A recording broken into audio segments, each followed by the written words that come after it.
This MAGA civil war keeps getting crazy. This does not make sense. Erica's a psychopath. She was playing this game while Charlie was alive. It went from Nick Fuentes, Ben Shapiro, Candace Owens, and Tucker Carlson all taking shots at each other. That fragmentation is being caused purposefully by a splinter faction of people led by a young man named Nick Fuentes. They are white supremacists. Whoa, you're sounding like you're giving me like Bill Maher or Rachel Maddow. What is this? I thought Shapiro was against SJWs. Now he sounds like one of them. To all of them turning on Trump. And I'm watching it sink by its own doing.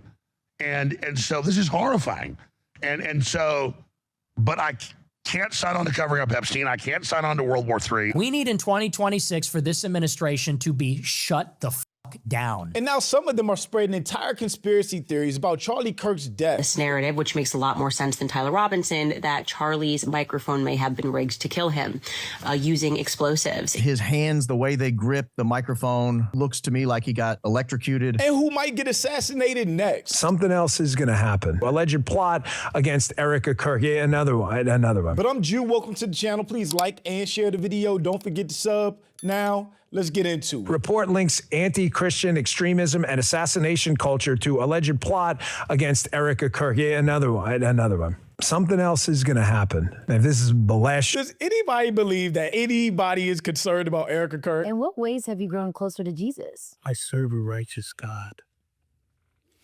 And that is why we say our prayers. That was the funniest skit he's ever done. When I say I was dying laughing about that Drewski skit, because she is the worst actor ever. Don't let anyone disenfranchise you because you're a young man, especially a young white male man. Don't ever let anyone talk down to you. She's a joke more than anything else. Joe, I do, or Erica, or anyone else. I just want it on the record that I was on the right side of this. And by the right side, I don't elevate myself or my character above you or anyone else. I just mean like the non-demon side. All right, so the podcaster wars continue to get crazier, and former Deputy Director of the FBI, Dan Bongino, is now warning people that Erica Kirk's life is in danger and something might happen to her, which, you know what that means. The elites are preparing a false flag attack on Erica because she's not getting the job done, and she knows too much about Israel and the Epstein files. So they might need to take her out and blame it on Candace Owens and Tucker Carlson as a reason to censor them, because they just exposed the truth about who killed Charlie Kirk and how it was done.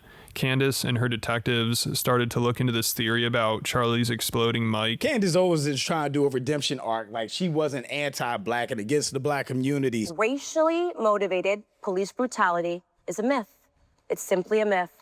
But father absence is not. The #1 issue facing Black America is that fathers have been removed from the home. Black people are actively learning their history wrong in school. Public school system essentially just works to, it's a propaganda system. It works to indoctrinate Black youth against things that will ultimately help them. I had an idea that if we could attack those 3 verticals, we could forever change America. We could forever change Black America. We could get them to start focusing and understanding where we went wrong. We could get them to start understanding why it is that my grandfather, who grew up in the 1940s in a segregated South, did better than my father did, who was born in the 1960s. We could help them understand what actually went wrong. And I'll tell you, it's not white people.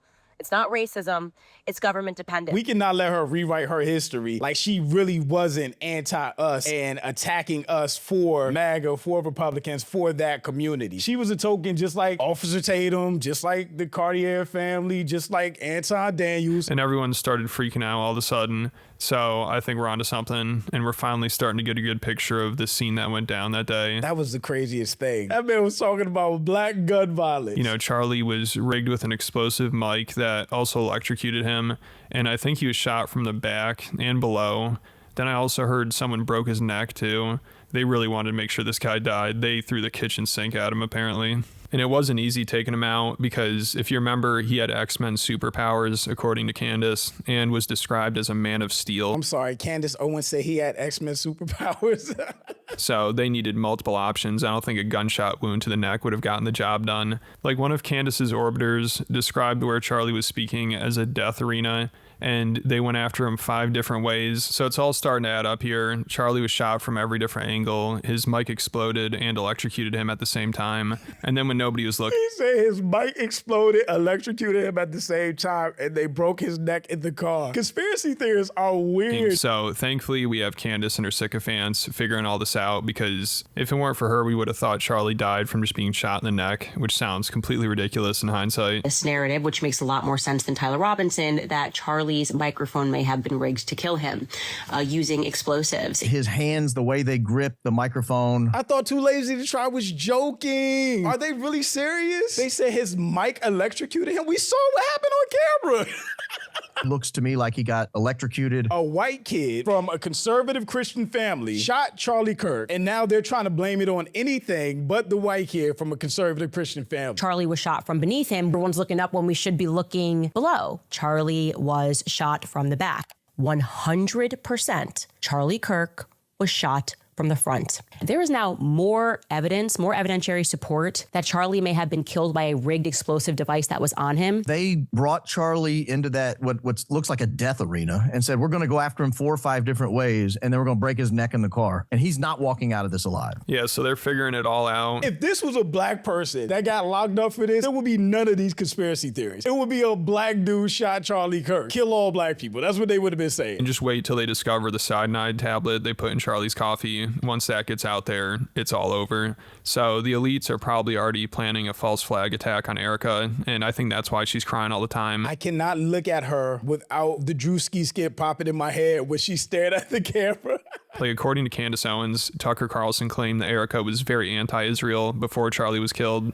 Candace mentioned this the other day, and she kept apologizing to Tucker for bringing up this story, because Tucker tries his best to play both sides. Like, he'll talk about how much he loves Erica and how great she is, but then he'll push theories about Charlie's assassination and have on people that trash Erica. But now it looks like Candace wants him to pick a side, because she also said she doesn't understand how Tucker can like Erica. So she brought this story up about how when she did Tucker's podcast about a year ago, afterwards he told her and her husband that Erica is very anti-Israel, which Candace just remembered recently. I totally blacked out on that trip. I totally forgot the trip happened, that day trip. I totally forgot that Erica said this. And I'm just going to have to ask Tucker for forgiveness for sharing this, because I knew that there was something bothering me about this Maine vacation and didn't remember that I went up to Maine too. I went up to Maine with my husband in July. I genuinely forgot about this. Like, I genuinely forgot about this. I forgot that I went up to Maine until I was looking at this Erica speech, and I was like, I know what is bothering me about this speech. So obviously the only explanation for why Candace blacked out and didn't remember that trip or doing Tucker's podcast at all is that the demon in Tucker's house got to her and scrambled her brain. She is the exact same person that created that documentary that Kanye went off on a tangent about. I watched the George Floyd documentary that Candace Owens put up. One of the things that his 2 roommates said was, they want a tall guy like me. They want a tall guy like me. And the day when he died, he said a prayer for, 8 minutes. Mm. He said a prayer for 8 minutes.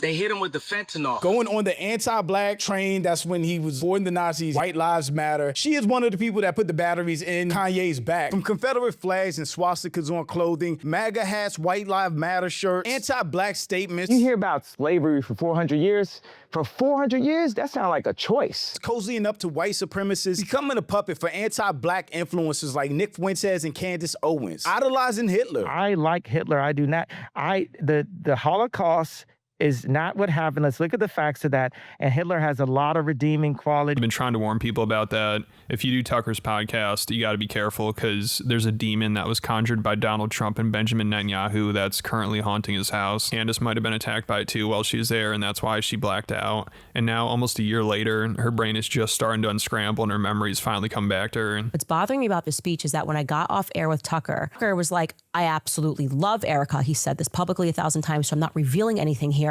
And he was like, she is like hardcore on the anti-Israel train. And when I look at that and I plot that on the timeline, it convinces me that Erica is a psychopath.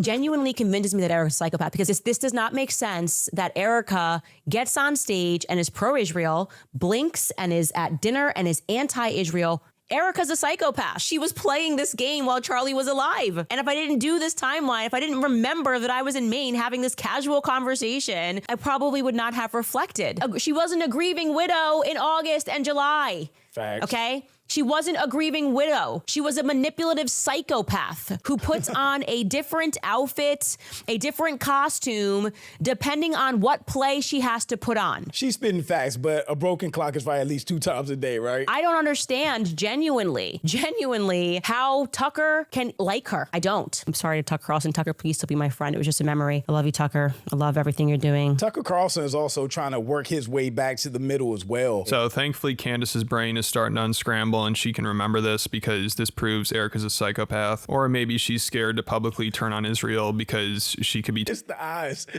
taken out next. The only reason I'm even covering this beginning of the show is because when something else happens, I want to be sure you can look back on these episodes and go, Dan was right. Sadly, certain something else is going to happen. Sadly, the victim of a lot of this is Erica Kirk. Facts, vampire eyes. As more threats materialize to her life. Now, I mean, I've never seen anything like this in my life. So my money is on Erica Kirk being by Ben Shapiro's yarmulke after she tries exposing the Epstein files. The way they have managed to sweep Epstein under the rug. I mean, we basically got into a war so they could continue to sweep him under the rug. There have been no arrests for anybody involving anything with Epstein. It's insane how they've managed to make Epstein a non-factor and what would have destroyed any other presidency or administration immediately. If Democrats ever get back power, I do wonder, are they going to hold people's feet to the fire about Epstein? Because there are literal files with names in them and clear accusations. The victim told this driver that she couldn't report Trump because, quote, they will kill me. In 2021, another victim said that Epstein told her girls who don't behave are fed to alligators, which could be alluding to Jeffrey Epstein's island. It's insane to me that they can just throw so much shit at us all at once that we can't focus on any one thing. And this is the one thing that needs to be focused on. Sounds crazy, but drastic times call for drastic measures, and clearly Erica knows too much. Wait, is that Charlie Kirk's face? Apparently, it's a big misconception that anybody on the left would want to kill Charlie Kirk, and all the videos of people celebrating his assassination, I guess they were just chaos agents, maybe funded by the Daily Wire. Maybe Ben Shapiro hired them to be part of the PSYOP. Yeah, we can't forget that. How many people were getting attacked online after Charlie Kirk got killed? People were losing their jobs, getting suspended from school. Anybody that refused to say Charlie Kirk was an angel was getting death threats. They made a whole hit list. It was professors that lost their jobs for speaking out against what Charlie Kirk stood for. We cannot forget any of this shit. Divide the left and right even more. Also, the official narrative that people like Ben Shapiro, Erica Kirk, and Kash Patel are going with sounds like complete bullshit to me. I mean, they really want us to believe that a trans-loving furry could take out the great Charlie Kirk.